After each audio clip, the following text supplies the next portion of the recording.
Hello, this is Ron Paul with the weekly report. Sales taxation is theft.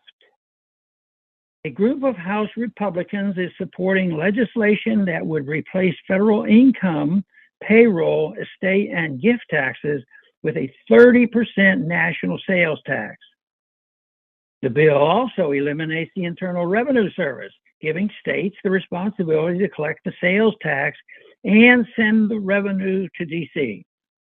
This deputizing of states to act as federal tax collectors violates the principles of federation, especially since the plan forces states that have chosen not to make their residents pay sales taxes create a mechanism for collecting sales taxes.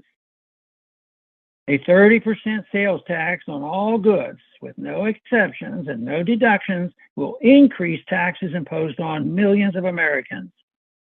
The sales tax legislation provides a way Americans can receive a monthly prebate payment to help offset the cost of sales tax.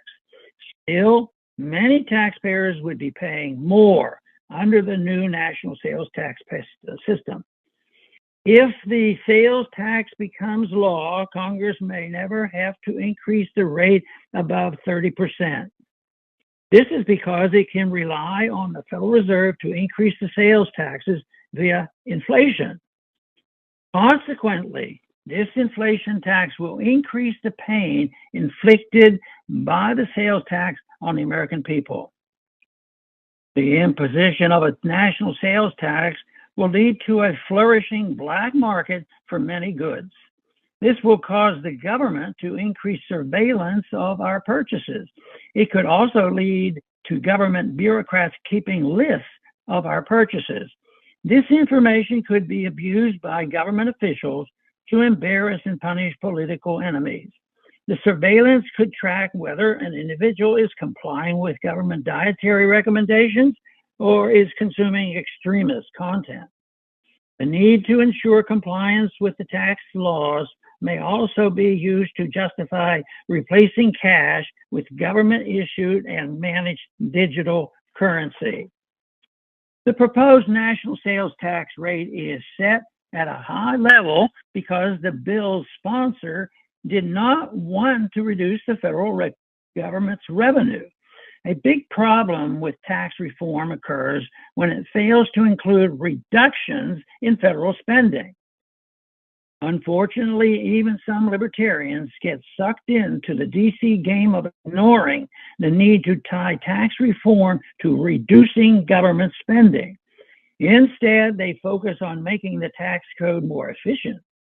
Even worse is if they make the supply side argument that certain taxes should be cut to increase government revenue.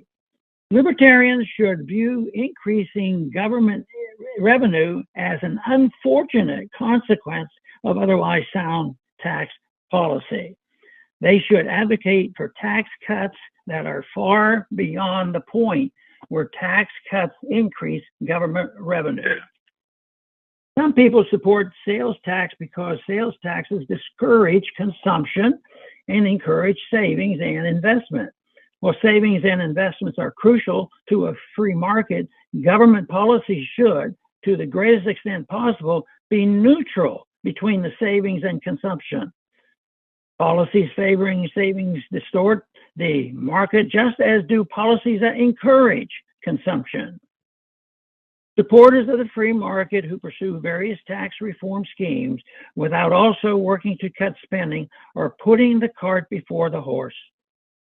The American people will not be free from tax tyranny until government is returned to its constitutional limitations. This will not occur until enough people reject the welfare state and embrace the moral as well as the practical case for peace and liberty.